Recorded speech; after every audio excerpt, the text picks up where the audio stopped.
My name is Chloe Cole, and I am a detransitioner.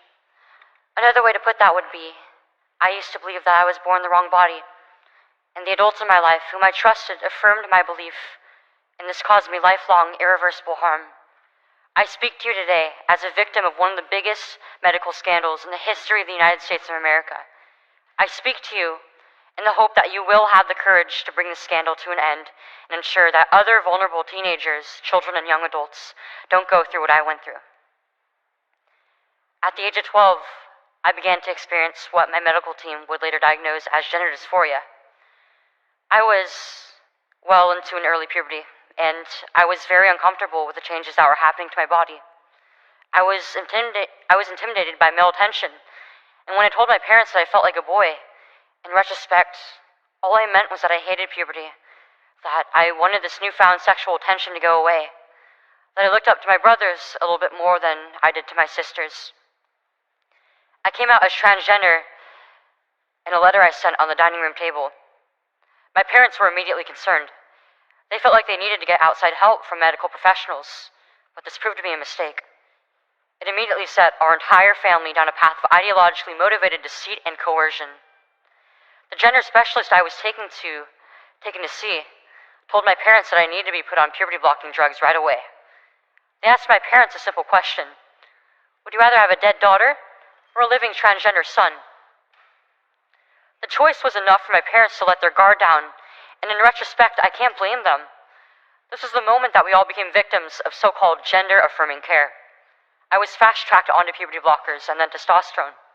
The resulting menopausal-like hot flashes made focusing on school impossible.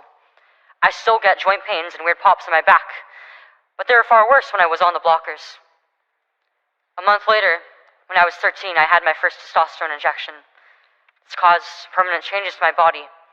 My voice will forever be deeper, my jawline sharper, my nose longer, my bone structure permanently masculinized, my Adam's apple more prominent, my fertility unknown. I look in the mirror sometimes, and I feel like a monster. I had a double mastectomy at 15. They tested my amputated breast for cancer, and I was cancer-free, of course. I was perfectly healthy. There was nothing wrong with my still developing body, or my breasts, other than that, as an insecure teenage girl, I felt awkward about it. Before I was able to legally drive, I had a huge part of my future womanhood taken from me. I will never be able to breastfeed, and I have massive scars across my chest, and the skin grafts that they took of my nipples are weeping fluid today, and they were grafted into a more masculine positioning, they said. After surgery, my grades in school plummeted. Everything that I went through did nothing to address my underlying mental health issues that I had, and my doctors, with their theories on gender, thought that all my problems would go away as soon as I was surgically transformed into something that vaguely resembled a boy. Their theories were wrong. The drugs and surgeries changed my body, but they did not and could not change the basic reality that I am and forever will be a female. I wasn't suicidal. I was a happy child who struggled because she was different. However, at 16, after my surgery, I did become suicidal. I'm doing better now. My doctors had almost created the very nightmare they said they were trying to avoid. So what message do I want to bring to American teenagers and their families? I didn't need to be lied to. I needed compassion. I needed to be loved. I needed to be given therapy to help me work through my issues, not affirm to my delusion that by transforming into a boy, it would solve all my problems. We need to stop telling 12-year-olds that they were born wrong, that they are right to reject their own bodies and feel uncomfortable with their own skin. We need to stop telling children that puberty is an option, that they can choose what kind of puberty they will go through, just so they can choose what clothes to wear or what music to listen to.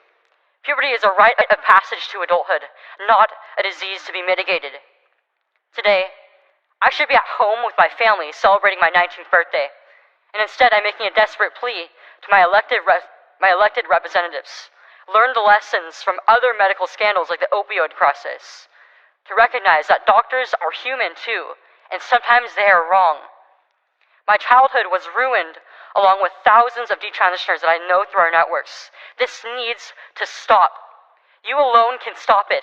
Enough children have already been victimized by this barbaric pseudoscience. Please let me be your final warning. Thank you. Today's your birthday? It is. You're a beautiful, brave woman. Thank you for being here. Thank you.